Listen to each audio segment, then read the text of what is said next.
Hello everyone, I am Dr. Pranjali Bisht and today we will going to learn about the bomb calorimeter. So let's start. Bomb calorimeter is an instrument which is used to calculate the calorific value of a fuel. So what is calorific value? It is the energy or the amount of heat produced as a result of complete combustion of a unit volume of a substance. It is important as it gives the value of a fuel or a food in numbers which can be calculated with a formula. There are some standard conditions under which the calorific value of fuel is calculated. Gross calorific value and net calorific value.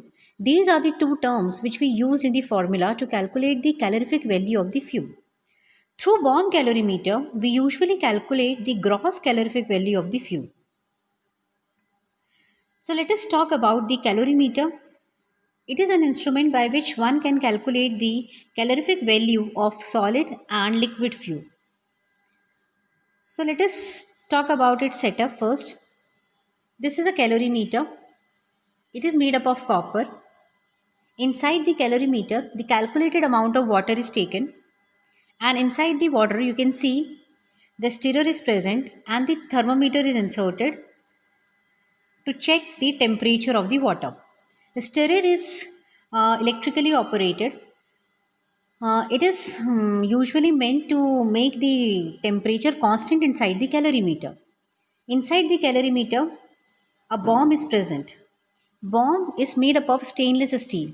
Inside the bomb, a known amount of fuel is taken and the fuel is taken inside a crucible. So bomb contain a platinum crucible. This crucible is connected with a fuse wire and these fuse wires are then connected with the platinum electrodes. Through this electrode, the fuel is ignited. So this is all the assembly of a calorimeter. So it has a calorimeter inside it, a bomb is placed, inside the bomb a fuel is taken and fuel is ignited with the help of electrodes.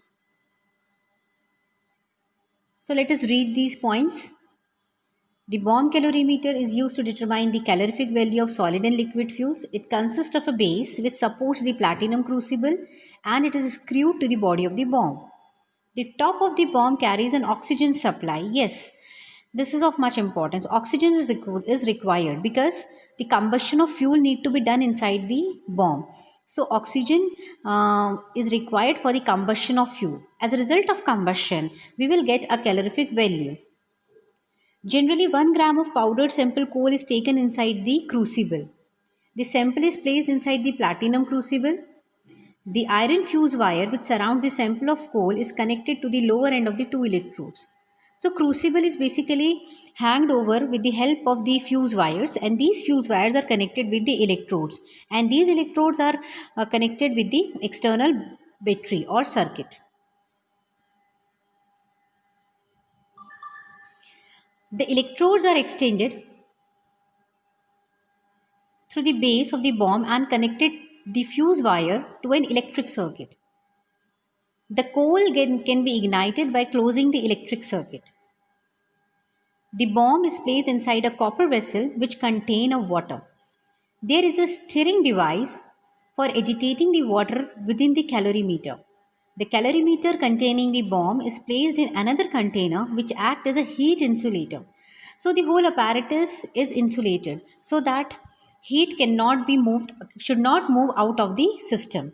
Since we need to check the calorific value, so what is calorific value? It is the amount of heat which is liberated by the process of combustion. So whole apparatus is insulated to prevent the heat loss because this is the heat which we need to check with the help of calorimeter. Now the temperature of the water in the calorimeter is measured by the help of thermometer. Since the fuel after ignition will release some amount of heat, so this heat is then absorbed by the water which is surrounding the bomb. So the temperature of the water will rises up and the rise in temperature can be measured with the help of thermometer. So this is how we will going to check the heat of the fuel. The oxygen cylinder is coupled to the bomb and oxygen is admitted to the bomb through the valve until the pressure in the cylinder indicates a pressure of 25 atmosphere. So we need to maintain the pressure inside the bomb. The fuel is ignited by passing a current through the fuse wire. The temperature of both start increasing and the reading on the thermometer are taken at once minute interval for 10 minutes. After the maximum interval for 10 minutes, after the maximum temperature is reached. So we need to check the increased heat in the thermometer. With the help of thermometer, we need to check the rise in temperature of the water. Thereafter, the temperature starts falling slowly. When the temperature falls in a steady rate, the readings are taken at a regular interval for an additional 5 minutes. So let us now talk about the principle of calorimeter. What is the principle of calorimeter? The calorimeter works in the principle that the heat released is equals to the heat absorbed. So let us now talk about the calculations of the calorimeter. Let X is the mass of the fuel taken inside the calorimeter and W is the mass of water which is taken inside the calorimeter, and small w is the weight of all the masses which are masses of the instrument which are kept inside the water. As we know that water will going to raise up its temperature by absorbing the heat given out by the sample. So the apparatus which are dipped inside the water will also gain some amount of heat. So we need to consider their masses also. So small w is the water equivalent in grams of calorimeter, stirrer, thermometer and bomb. Let T1 is the initial temperature of the water and T2 is the final temperature of the water. Let L, that is capital L, is the higher calorific value in calorie per gram. So the heat liberated by burning of a fuel will be equal to XL. X is the mass of the fuel and L is the heat liberated. So the X gram of fuel when burned will give L amount of heat. So product of X and L will give us the heat liberated by burning of a fuel. So this heat liberated will be absorbed by the surrounding water.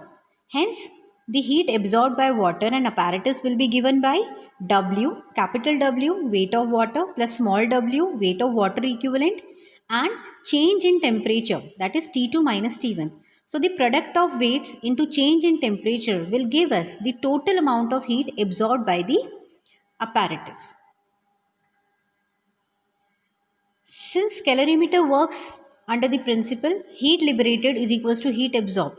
So by combining both the equation we will get XL is equals to W plus W into T2 minus T1. Thus HCV of the fuel, that is higher calorific value of the fuel, can be given by this formula. Why this calorific value is higher or gross? This is because the apparatus or the assembly is whole insulated. That is, the heat which is released is condensed and it is being added to the calorific value of the fuel. Hence, the calorific value will be higher. Hence, it is known as gross calorific value. Now, by above equation, we can calculate the gross calorific value of any fuel, any solid or liquid fuel with the help of calorimeter. Once we will get the higher calorific value, we can easily calculate the lower calorific value. How can we calculate the lower calorific value? The lower calorific value is calculated by this formula. LCV is equals to HCV minus latent heat of water formed. So what is HCV? HCV is high calorific value which is calculated with the help of bomb calorimeter, and we need to subtract the latent heat of water formed, because the heat of water which is formed, that is latent heat of condensation, is going to add up the calorific value. So this once removed we will get the low calorific value or net calorific value. So in the latent heat of condensation of water we need to multiply the factor 0.09. Why this is so? As you can see, when this is the combustion equation of hydrogen, H2 plus half O2 gives H2O. You can see here that 2 moles of hydrogen, that is 1 mole of hydrogen gives 1 mole of water. 1 mole of hydrogen is equals to 2 grams and 1 mole of water is equals to 18 grams. So 1 is to 9. We will get a ratio of 1 is to 9. So this is the ratio of hydrogen which is involved inside the fuel. So this amount we need to multiply to get the exact latent heat of condensation. But there are some corrections involved in this equation. Let us see what are the corrections which are involved. Number 1, fuse wire correction. Since we know that the fuse wires are connected with the platinum crucible by which the fuel is ignited. Since fuse wires are metallic in nature, so during the transfer of electricity, some amount of heat will be released by the fuse wire also. So this heat will going to add up the calorific value. So the heat liberated includes the heat given out by the ignition of the fuse wire use. So we need to subtract this heat also. Then acid correction. Fuel containing sulfur and nitrogen under a high pressure and temperature ignites to form sulfuric and nitric acid. Since the formation of acids are exothermic process, so during their formation some amount of heat is released. This heat will also going to add up the calorific value. So we need to subtract the heat of formation of these acids as well from the gross calorific value. So formation of these acids is an exothermic reaction. Thus, the measured heat also include the heat given out during the acid formation. So the amount of these acids can be analyzed from the washings.